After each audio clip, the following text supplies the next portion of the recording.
Hello students, आज हम लोग बात करेंगे कि रचना शरीर के एग्ज़ाम पॉइंट ऑफ व्यू से क्या क्या टॉपिक्स इम्पॉर्टेंट हैं और किस टाइप का पेपर आता है। तो सबसे पहले मैं बता दूं कि रचना शरीर के दो पेपर होते हैं, पेपर 1 और पेपर 2। दोनों ही 100 मार्क्स के होते हैं और दोनों ही सेक्शंस में डिवाइड होते हैं, section A and section B, section A and section B. थोड़ा सा पैटर्न अब चेंज हो गया है। अब सेक्शन ए सेक्शन बी की जगह आता तो सेक्शन ए ही है, पर थोड़ा सा इसको डिवाइड कर दिया गया है कि 2 नंबर के क्वेश्चन, 5 नंबर के क्वेश्चन और 10 या 15 नंबर के क्वेश्चंस, इस तरीके से डिवाइड किया गया है। 2 नंबर के क्वेश्चंस जो है वो वेरी शॉर्ट आंसर्स हैं, आंसर इन 1 वर्ड्स टाइप के हैं, और जो शॉर्ट आंसर्स हैं 5 नंबर्स के वो शॉर्ट नोट्स टाइप का आपको बताना है, और बाकी जो बचे कुछ क्वेश्चंस हैं वो 10 या 12 या 15 नंबर के क्वेश्चंस में लॉन्ग क्वेश्चंस आते हैं। तो ऑलमोस्ट पैटर्न यही रहता है। जो पेपर फर्स्ट है उसके सेक्शन ए में टोटल आयुर्वेद है, और बाकी जो है वो रेस्ट ऑफ द 3 पोर्शंस हैं, मतलब सेक्शन बी फर्स्ट पेपर का और पेपर 2 का first and section A and section B, ये सारा इंग्लिश का है, मतलब मॉडर्न का है, एलोपैथी का है। तो 2 नंबर 5 में ज़्यादातर बच्चों का क्वेश्चंस रहते हैं कि किस टाइप के क्वेश्चंस पूछे जाते हैं। तो अगर आयुर्वेद में हम बात करें तो लॉन्ग क्वेश्चंस में तो जैसे शरीरोपक्रम, अभिनिवृत्ति, शारीर, ये तो पूरा करके पूछ सकते हैं। आपको पूरे क्वेश्चंस में बहुत प्रॉब्लम नहीं आएगा अगर आपने होल स्टडी कर रखी है। सबसे पहले तो ध्यान रखिए कि आपको जो भी पढ़ना है वो सुपरफिशियल लेवल पे आपका ज़रूर तैयार होना चाहिए, मतलब कि कोई भी क्वेश्चन आपका अनटच्ड नहीं होना चाहिए। उससे आपको आसानी होगी 2 नंबर और 5 नंबर के क्वेश्चन में, क्योंकि वही स्कोरिंग होता है। 2 नंबर के क्वेश्चंस काफ़ी ज़्यादा रहते हैं, 5 या 6 क्वेश्चंस उनके रहते हैं, और ऐसे ही शॉर्ट नोट्स के भी क्वेश्चंस रहते हैं, 5 या 6 क्वेश्चंस उसके भी रहते हैं। सेक्शन ए सेक्शन बी दोनों में ही 2 नंबर 5 नंबर काफ़ी स्कोर करता है। तो आपको सुपरफिशियल लेवल पे सारी चीज़ें पता होना चाहिए। तो अगर हम 10-15 नंबर के क्वेश्चन की बात करें तो शरीर उपक्रम, अभिनिवृत्ति, शारीर एज अ होल पूछा जा सकता है कि धातु भेद से पुरुष के बारे में बताएं, या फिर शुक्रार्तव की परिभाषा बताते हुए गर्भ का मासानुमासिक वृद्धि क्रम बताएं, गर्भ की चतुर्णार्थ सामग्री बताएं। इस टाइप से कोई भी क्वेश्चन आ सकता है, या फिर आपका अस्थि आ सकता है, संधि आ सकता है। तो ये सब आप मोटे लेवल पे कर सकते हैं, 10 और 12 नंबर के मार्क्स पे कर सकते हैं। प्रॉब्लम आती है छोटे छोटे क्वेश्चंस के लिए।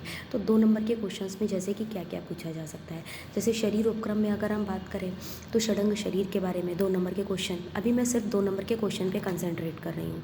तो षडंग शरीर पूछा जा सकता है, या फिर 2 नंबर में कभी कभी मृत शोधन की परिभाषा, मृत संशोधन की परिभाषा सिर्फ श्लोक के फॉर्म में भी पूछी जा सकती है।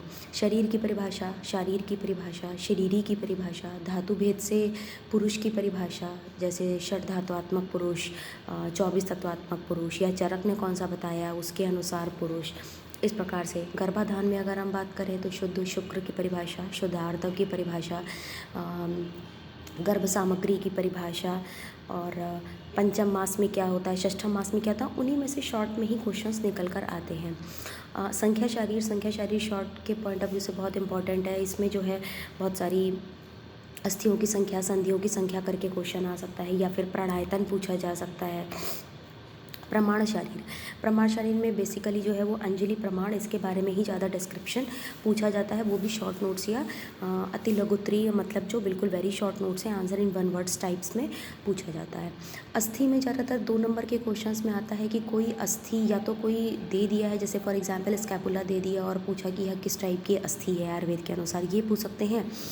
या फिर ये पूछा जाता है कि सामुद्रिक के अनुसार, मतलब जो भी उसके अस्थि बताए गए, तरुण, वलय, नलक, रुचक, इन सब के एग्जाम्पल्स पूछे जा सकते हैं। संधि शरीर में वही एग्जाम्पल्स वगैरह ज़्यादातर पूछे जाते हैं कि सामुद्र है, काकतुंड है, ये सब इनके एग्जाम्पल्स क्या है, ये करके संधि शरीर में पूछा जा सकता है। पेशी शरीर में अगर कुछ पूछा जाता है तो ज़्यादातर शॉर्ट नोट्स में ही उसके पेशियों के स्वरूप वगैरह, मतलब उसका जो विभाजन किया गया है उसके बारे में पूछा जाता है।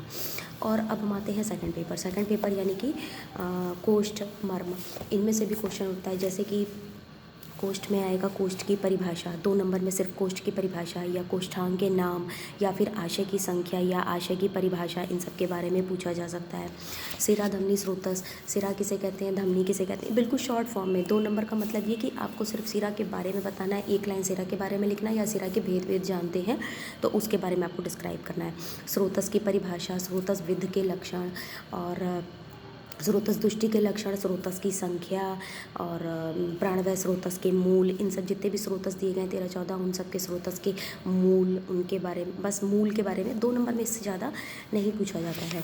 उसके अलावा कला और त्वचा, कला और त्वचा वैसे तो 5-5 नंबर के क्वेश्चन है, पर अगर 2 नंबर में उन्हें पूछना होगा तो वो पूछ लेंगे, जैसे पुरीष धरा कला पूछ ली, उदक धरा कला पूछ ली है, उदक धरा त्वचा के बारे में पूछ लिया, या फिर फोड़े फुंसी जिस त्वचा में होते हैं उसका नाम बताओ, इस टाइप से पूछा जा सकता है। उत्तमांगीय में थोड़ा बहुत ये पूछा जा सकता है कि षट चक्र मान लीजिए लिख दिया अगर उन्होंने 2 नंबर में, तो आप षट चक्र का एक छोटा सा डेफिनेशन है कि षट चक्र क्या होता है, और उसके 2 नंबर में कि उसमें क्या क्या पूछा जा सकता है। षट चक्र के उसके भेद आप बता सकते हैं। मर्म में बहुत सारे पॉइंट है, जैसे मर्मों के नाम, मर्मों की परिभाषा, मर्मों की संख्या, आप सद्या प्राणहर मर्म की परिभाषा पूछी जा सकती है, उसकी संख्या पूछी जा सकती है। 2 नंबर में मर्म में से बहुत कुछ पूछा जा सकता है। तो इस तरीके से ये आयुर्वेद का कवर होता है। मॉडर्न का मैं नेक्स्ट वीडियो में बताऊंगी। तब तक आपको अगर अच्छा लगा है, ये आपको कॉन्सेप्ट समझ में आ रहा है, तो लाइक सब्सक्राइब जरूर करें मेरे चैनल को। आगे मैं next sections B of first paper and section A and B sections of second paper के बारे में डिस्कस करूँगी। Thank you.